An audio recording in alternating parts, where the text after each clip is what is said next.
Hey everybody, it's Mena. Welcome back to my channel, or if this is the very first video that you're seeing of me, then welcome to my channel. Please be sure to hit the subscribe button down below if you haven't already. I post Monday through Saturday. And today in this video, I'm going to walk you guys through on how to do your own pattern. So I just recently made this pattern. It's my raspberry stitch beanie. I made this up all on my own.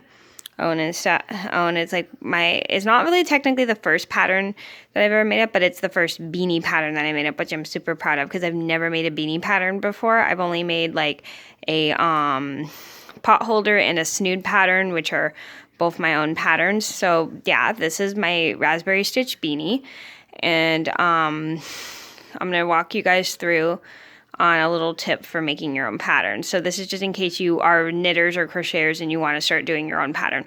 So the first tip to do is decide what yarn you want to use. So this is the yarn I use. This is from Hobby Lobby. It's called I Love This Yarn in Chunky. And then when you are going to make your own pattern, you look at the label to the back, which right here, if you could see the knitting needle or crochet, let me zoom in a little bit.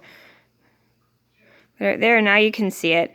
So yeah, if you look right here, it says US size 10, or if you live in England and you go by millimeters, it's 6 millimeters, which is US size 10 and stuff. Or if you're crocheting, you find out, like, it recommends a K or a 10 and a half K / 10 and a half, or 6.5 millimeter crochet hook. So basically you just follow what the yarn, what size needle or crochet hook that the yarn recommends and stuff. And also another tip is to decide how many stitches that you would like to cast on stuff, and like do your gauge checking. This is actually one step I literally always forget. And just so you guys know, I am not an expert knitter. Sorry, there's something on my hand. I forget to check my gauge quite a lot. I don't know why. It's just one thing I have trouble with that I need to start working on remembering is checking my gauge, because that's the most important part and stuff. So you check your gauge, do your math. Like, let's say you are knitting a hat. You want to make sure it fits your head or whoever you're making it for. So the best tip is to measure your head in inches, and then do a swatch with your yarn on what needle size you're using. Like this is size 10. Like if you're using a size 10, measure your head. If your head's 22 inches, go with about 20 inches in case you are adding like a ribbing, so it's not too big and it's not too small. And then you just do the math and decide what stitch you're doing. Like for this hat right here, I did, it's really bright. For this hat, I did about 52 stitches, because this pattern I was doing was the stitch I was doing was in multiples of 4 and stuff. And I used it and measured my head, and my head fit at 52 and with 52 stitches. It's just because my head is about 22 inches. So basically what you want to do is measure your head in inches, and then knit a swatch with your yarn depending on what needle size. Like if you're using big needles, you don't want to cast on too many stitches because that will make your hat too big. But if you okay, so let me start over. So when you are using a certain needle size, like for this yarn, I use size 10 needles because that was the recommended on the label. And I measured my head, and I did about 52 stitches, and 52 stitches fit my head and stuff when I used this yarn. So basically when you are knitting a hat, you have to make sure you measure your head in inches first before you knit a swatch with your yarn to figure out how many stitches to cast on, because like if you don't do that, then your hat's going to be either too big or too small. Trust me, been there, done that, never want to go back. So basically you have to make sure you follow the recommended needle size and make sure you measure your head before you knit and stuff, because you don't want to cast on, because if you're doing a stretchy hat with a stretchy bottom, you don't want to cast on like 20 very many stitches that are like 22 inches, because that'll be too big, because like this part's very stretchy. This I'm pretty sure is about 20 inches because my head's 22 inches.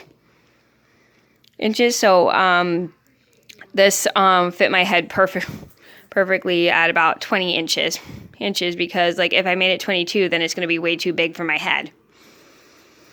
So basically, yeah, so you want to make sure you don't make your hat as big as your head. Make it small enough to stretch if you're doing a rib stitch, but not too small. Trust me, been there, done that, never want to go back.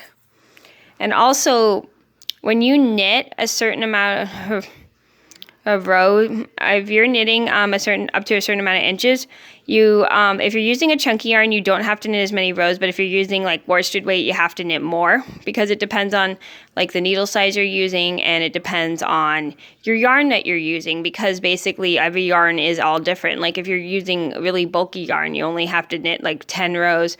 This one you knitted up to like 20 something rows because this yarn was pretty chunky, and I used size 10 needles, which are right here.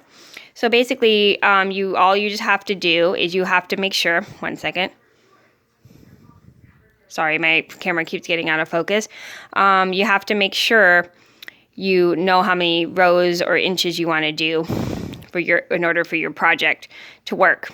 Because if you're using smaller needles, you have to knit more rows, but if you're using really big needles, you don't have to knit as many rows. So let me know if that makes sense.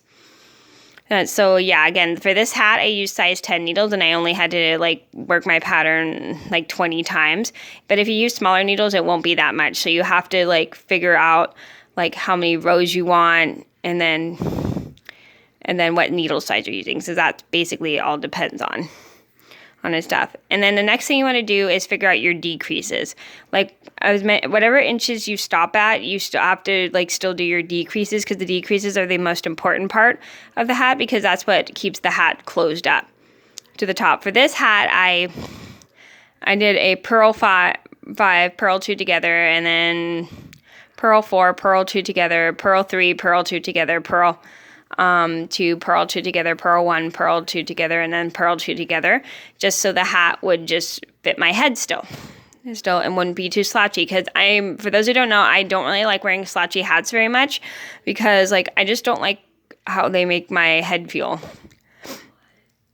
I don't like how they look on me, because I don't think they look very good on me, but I do feel comfortable wearing some hats that are pretty slouchy, but not too slouchy. This one's a pretty more tight-fitted hat. And I like how it looks and stuff like that. So yeah, so basically another way to make your own pattern for a hat, you have to figure out your decreases, because that's the hardest part, because you got to figure out when to decrease and how many stitches you have to decrease in order to get the hat to fit. So that's one of the most important parts, is make sure you know how many stitches to decrease, because like if you don't, then if you do decrease like fewer stitches, your hat's still going to end up way too long. If you decrease not very many stitches in your hat, probably won't fit your head. So basically just know how many stitches to decrease and stuff. So yeah. And also another tip is, if you want to add a pom-pom, make sure you tie it tightly, so then the pom-pom doesn't come undone. That's like one of the hardest part. Wow, this looks hot pink on the camera, but it actually is just a rose pink. Yeah, so this looks like really bright on the camera, but it actually is rose pink. I think it's just the lighting here. Anyway, so basically just follow that tip and stuff. And also, if you want to add a pom-pom on top, you can make it neatly with like a pom-pom maker, which I have right here, or you can just use your hands. Some people will just use their hands, and that's totally fine, or a piece of cardboard or toilet paper rolls, but that's completely fine. Everybody's different. I just use a pom-pom maker because I hate making pom-poms, because I used to have the worst time ever. But after I got this pom-pom maker right here, it's been such a big help for me. So yeah, if you want to make a pom-pom, just make it either with your hands, or you can use a pom-pom maker, or just whatever you think is easy to make a pom-pom. So yeah.